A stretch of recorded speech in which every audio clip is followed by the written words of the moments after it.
Bonjour à tous, eh bien écoutez, je vous remercie vivement de tous les commentaires pour les deux rives. Ça nous aide énormément pour nous améliorer, d'ailleurs vous allez le voir. On part tout de suite, la ronde des prisonniers. La ronde des prisonniers.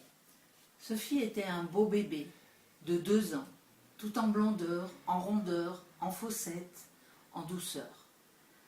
C'est juste à ce moment-là que son père décida de partir de la maison.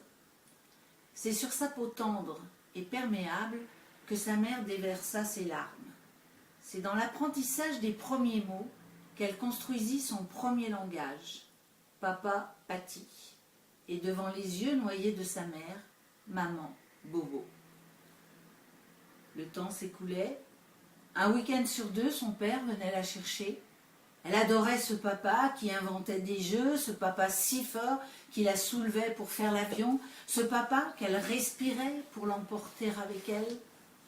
Et puis il fallait rentrer. Les premières fois, la question « Comment cela s'est passé chez papa ?» Elle exprima sa joie d'avoir joué avec son père, que la dame Laura était très gentille, que bientôt son papa allait revenir la chercher. Mais elle comprit très vite, en voyant les yeux de sa mère bleu ciel virés au noir acier et se remplir de larmes, que ce bonheur-là ne devait pas se dire « Maman, Bobo ». Au fil du temps, elle était devenue prudente, silencieuse, observatrice, déjà dans un dialogue intérieur, déjà dans un rôle de composition. Sophie aimait aller chez ses grands-parents maternels. Il y avait un grand jardin, et son grand-père la mettait dans la brouette, la laissait plonger les mains dans la terre, et au retour des plantations, il la portait contre lui, contre sa force, où elle retrouvait un peu de son père.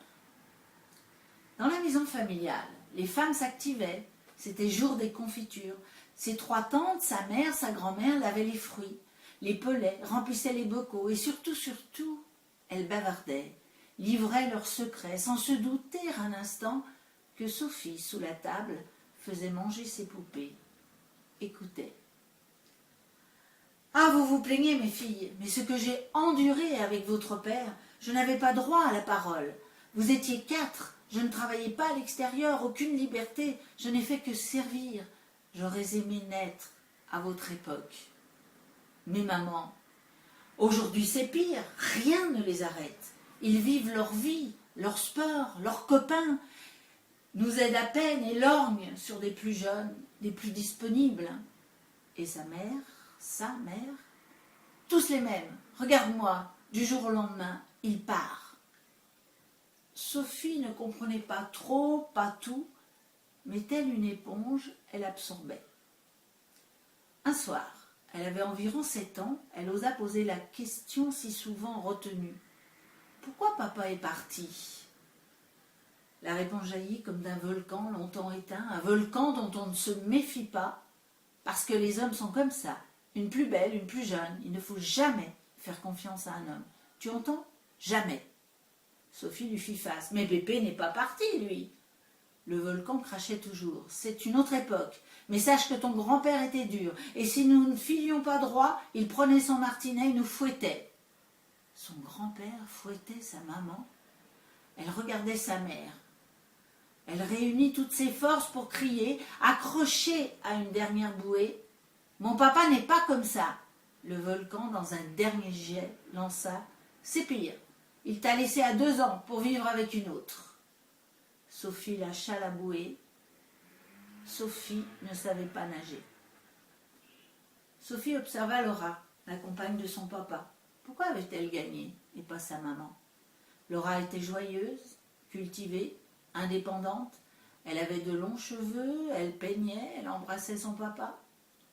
Elle délaissa du jour au lendemain sa famille de poupées affamées pour se tourner uniquement vers sa Barbie aux longs cheveux et aux jambes immenses. À 17 ans, elle tombe amoureuse de Christophe. Christophe est sportif, beau, il rit comme rit son père. Elle l'aime, comme on aime à 17 ans, c'est-à-dire pour la vie. Mais Christophe sait que la vie c'est long. Sophie se retrouve le cœur brisé et toute la lave crachée par toutes les femmes de sa famille, toute cette lave se pétrifie là, sur son cœur. Sophie devient très belle, séductrice, cultivée, un port de tête étudié, un sourire énigmatique. Sophie fait des ravages auprès de la jambe masculine. Aucune émotion ne s'échappe de son cœur. Elle tourne sur elle-même, prise dans une ronde infernale, dans sa prison qu'elle a solidement bâtie. Elle pense, tel un soldat héroïque, venger toutes les femmes de sa famille. C'est elle qui quitte tous les hommes. Sophie fête ses 35 ans. Son père est là, une carte d'anniversaire peinte par Laura qu'il tend à sa fille comme on se jette à l'eau. Sur la carte, cette demande, ce cadeau peut-être, ou peut-être pas. Veux-tu venir avec moi sur le chemin de Compostelle, une quinzaine de jours, tous les deux, dans la marche, tous les deux, sur un chemin? Leur chemin débuta dans la bonne éducation. Comment vas-tu?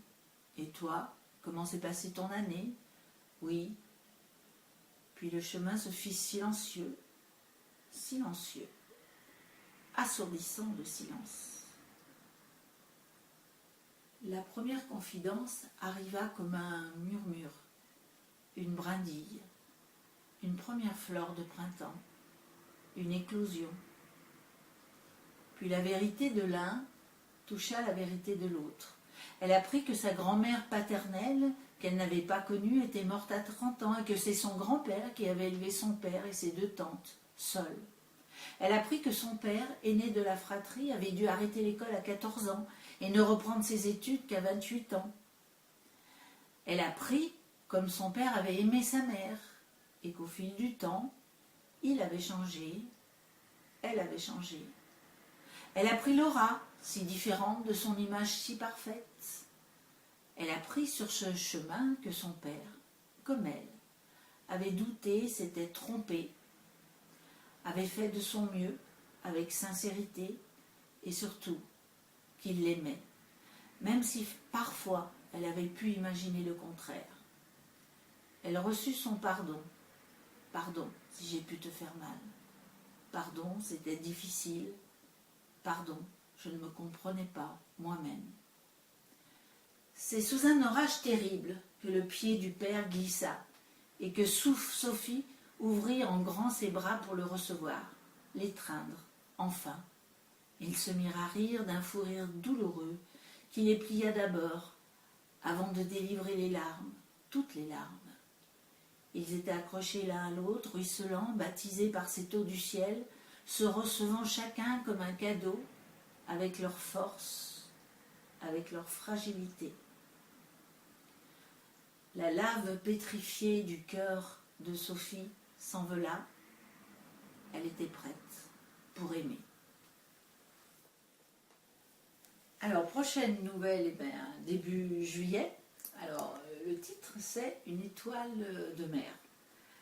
Alors, c'est pas pour rien que je vous fais cette nouvelle d'une étoile de mer, parce qu'en marchant sur la plage, puisque certains vont partir en vacances, en marchant sur la plage, vous allez peut-être trouver une étoile de mer, et peut-être que vous allez vous rappeler de ma nouvelle. Alors là, c'est fantastique.